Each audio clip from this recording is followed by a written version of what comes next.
What up? And welcome back here to First Strike on Sports Money, the early destination for best bets to try to beat the books while we get ready for the big UFC events this weekend. Excuse me. I'm excited, though.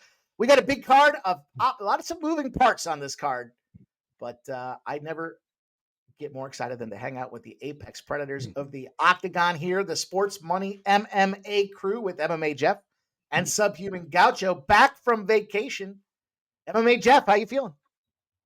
I'm jacked up that week off, man. I tell you, we had the road to UFC, which worked out well. But yeah, I'm jacked up for these UFC cards as always. We got several in a row. I think the next three are outside of Vegas, so there's supposed to be some pretty big events. I think the next one's actually O'Malley with a pay-per-view, so that's exciting. We got 11 fights on this card. Like you said, there's a lot of moving parts. Hopefully, we get all 11 after weigh-ins, and we'll see what happens. But yeah, I'm looking forward to it. Subhuman Gaucho, the road to UFC was a lot of fun. I know you made a lot of money with it. Are you ready to cash some checks and take some names on this one? Yeah, I am, man. Yeah, road went great. I think those were like some of the best road to UFC episodes in the history of that promotion or tournament or whatever you want to call it. Tons of fun. Gave a little bit back on LFA, but one went good.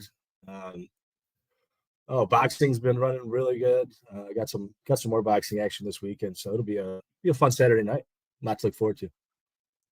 Definitely a lot to look forward to. I'm just excited to be back here. You guys know the deal. We are your preeminent destination for fighting information and helping you guys cash big checks. We already kicked off earlier than usual. We've got the VB MMA Picks show going on out there with Ramon Scott. You know you got First Strike here tonight, and the UFC playbook will be out shortly as we get ready for the big live event on Saturday. Nobody does it better than this squad right here. We'll be popping off about 20 minutes before they start punching each other in the face, but no reason to delay. We've got three big breakdowns for you guys here, some good spots to try to get paid and beat these lines. That's what we're here to do. We're going to talk about it. We're going to kick off with MMA Jeff, and he's going to give us this Nasimento Felo spot out there. Jeff, the floor is yours. Talk to us about the path to catching. Yeah, this is an exciting flyweight battle. We've got the last fight on the prelim card, so it would be the prelim main event. We got Nasimento versus Felo. Excuse me. This one, I don't know how I end up picking these ones. This one looks pretty solid, pretty even on paper. You got similar height. I think there's a 1-inch age advantage or age difference. We got a 1-inch height difference. We got a 1-inch reach difference. Pretty even in the rankings. Nasimento, though, he's been fighting in the UFC since 2021. He only has 3 fights under his belt since 2021. Now, that's a pretty big gap. Currently, he's on a 2-fight win streak, but he hasn't fought since January of 2023. That's 2.5 years outside of the ring. Now, he has been training, but is the ring rust, not being in an actual fight, is that going to make a difference? I guess we'll have to wait and see. This fight was originally scheduled last year. Unfortunately, Nasimento had a withdrawal because of illness. Now, I look back at this guy has a lot of withdrawals, and I started looking at our cancellations in the fights, and I look back and man, a lot of them are him. This guy just can't seem to catch a break. He's had a lot of injuries. He's had a lot of illnesses, a lot of stuff going on to where he actually accepts a fight and just can't seem to get it done.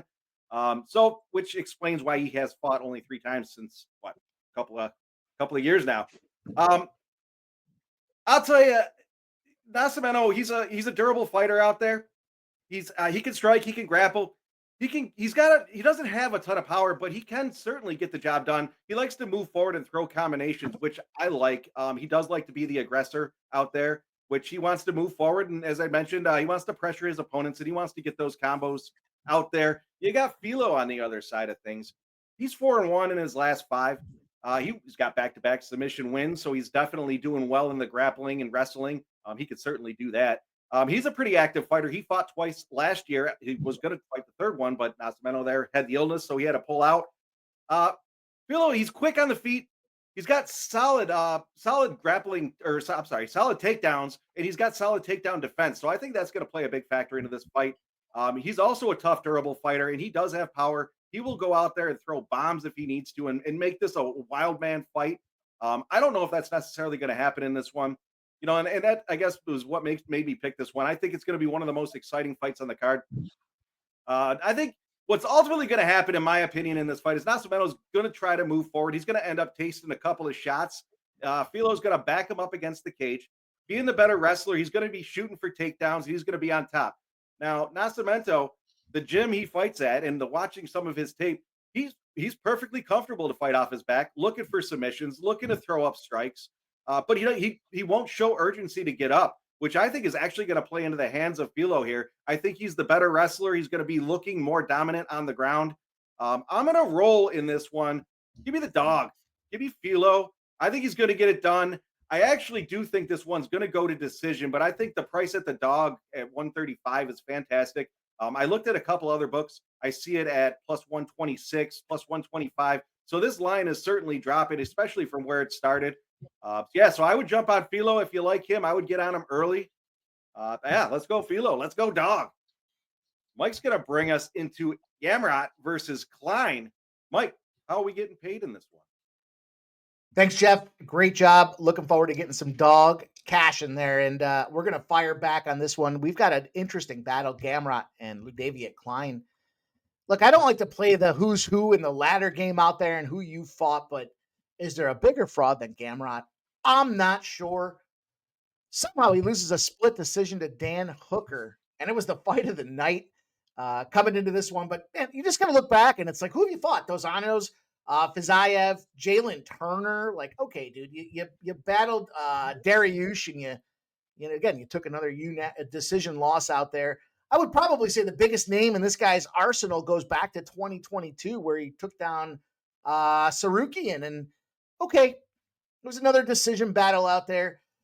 I think this is a mismatch opportunity out there. Ludaviat Klein coming into this thing on a 4-fight win streak. I certainly don't like to fade the Polish power. That's something I've said time and again here. But what we've learned in recent time here, especially with our friend Andrew from the Sportsbook, talking to us about how they set some of these lines, are dogs don't get bet early. We see that the sharps will come in and bet them later. And what's the public doing right now? They're firing on Gamrot. Why? I'm not entirely sure. I guess maybe he's the senior. Maybe they're thinking he's in his prime, and maybe they're looking back and thinking, well, if it's going to go to a decision. The problem I have with this is a classic striker versus grappler situation. And, I don't think Klein's wrestling is horrible. Certainly the strength that we see with Gamrot. What are we going to look at this fight? We're going to see Gamrot's going to shoot a bunch of takedowns. We also know he's going to get knocked down. This guy touches the mat like it's his job. He goes down, he gets those takedowns. He doesn't do anything when he gets him. He just kind of holds you there, and it's just that lay and pray. But he's been busted up. 6 of his last 10 fights, he has gone down to the mat, and I got to listen to what these guys are telling us. I'm looking at striker versus grappler. I'm looking at the style of fight.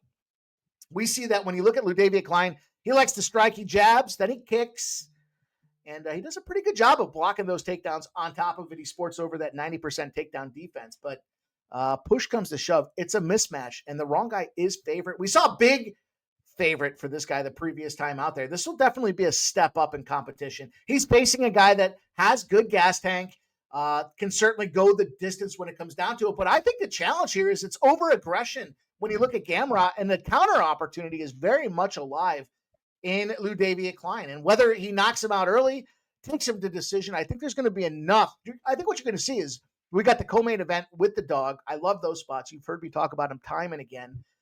And I think when you go down to the ground, if you're not going to do anything in the co-main event and just lay there and, just try not to get submitted, that's a bad situation for Gamrot. This recipe spells Klein with a great price tag at plus 130.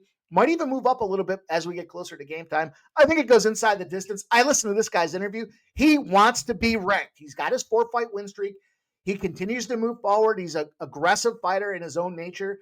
And his big conversation pre-fight this week, he thinks if he goes out there and he takes down Gamrot, and he takes him down specifically in the first round, he's going to be a ranked fighter. That spells KO to me. I would imagine this is a situation where Klein knocks him out in that first or second round, gets it done early, but plus 130 to set the stage with this price tag. I'm going to take a shot with this one, and I'm going to turn it over to Sub to give us a little Vieira Macy battle, talking to us about the ladies battle here that Sub's choosing to go to the window with. All right. Great stuff, boys. Looking forward to both those two fights. That flyweight fight, real grappler's delight, and fun comb in there.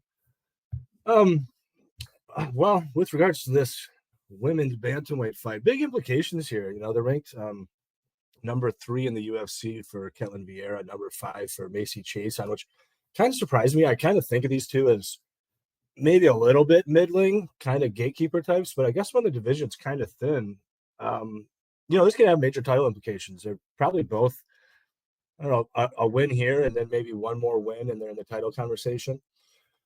So, yeah, big implications on the line. And I think these two match up fairly close for the most part. Ketlin Vieira, there's a lot to like about her skill set. Judo black belt, BJJ black belt. I do think she has a small advantage in the BJJ here. But I don't see this one going to the ground a whole lot. Ketlin, one of her great strengths, she don't get taken down. She's fought a lot of the who's who in this division. Some of the best wrestlers, faced a ton of takedowns, exceedingly good takedown defense. Even that fight most recently with Kayla Harrison. Kayla had a hell of a time getting her down, and you have to kind of rate Kayla as, I don't know, maybe the best wrestler to ever exist in this division. So for her to shut down Kayla like that and make that fight as close as it was, very impressive. Macy, on the other hand, very good wrestler in her own right. Question is, can she get Caitlin down? I don't really know. I don't think so. I think this one is going to play out mostly on the feet. But then again, Macy's had some really good success against people like Norma Dumont, who is very hard to take down. She was managing to get her down with relative ease. Took Norma down 6 times in that fight. So ultimately, I think the BJJ is mostly going to cancel out. I don't think we're going to see a whole lot of grappling on the mat. That said, I think one of the strengths of Chiasson is her work in the clinch. And so she's failing on takedowns and they're ending up in the clinch. I think she can win a lot of minutes via cage push. I think she can get some good work done in the clinch. And so that's one thing in favor of Macy. And I think in a pretty big way, because I think that's how the fight is going to play out for large portions, is Macy having time, controlling Ketlin against the fence. Now, all that said, the striking's interesting because Ketlin I always think of as a pretty good striker. But then you watch her fights and you look at the numbers. She's outstruck by the numbers. She's outstruck in every single fight that she is involved in the UFC, and there's been quite a few of them, about a dozen. So that's a big shot against Ketlin here, where I think Macy is going to be the busier fighter when they are at distance striking range. So yeah, in the end, I kind of probably put Chiasson somewhere around 60%. And, given that I think the minus 118 that's available right now at Bet Rivers is just fine. So I'm playing Macy straight here. I think it's most likely a decision. Ketlin, as I said, she's getting outstruck all the time. She can have moments, but I don't think it's very likely that she can get Chiasson out of there. And Macy, on the other hand, she's very mean. I think, if anything, she probably does have a little bit more finish equity, but I think this one goes to a decision at a pretty high clip, and that's kind of how the books are seeing it as well. Yeah, all that said, looking forward to this Saturday, and let's go Macy. And there you have it. The Apex Predators of the Octagon, the Sports Money MMA team, bringing you guys 3 bets to try to beat these books, and a whole lot more coming here as the UFC gets closer. UFC Vegas 107. Make sure you hit the thumbs up on the video. Let us know if you're going to tail, fade, follow, whatever it is you're going to do. Put a comment in the video post show here, and make sure you join us live on Saturday. We're going to pop off about 5:40 p.m. Can't wait for it. Enjoy the boys. You can follow MMA Jeff at MMA Jeff 19 on X, Subhuman Gaucho at Subhuman Gaucho on X, and I'm your guy, Pimpslap P. On behalf of the Sports Money crew, good luck with your bets this weekend. Good gambling, and we'll see you guys real soon.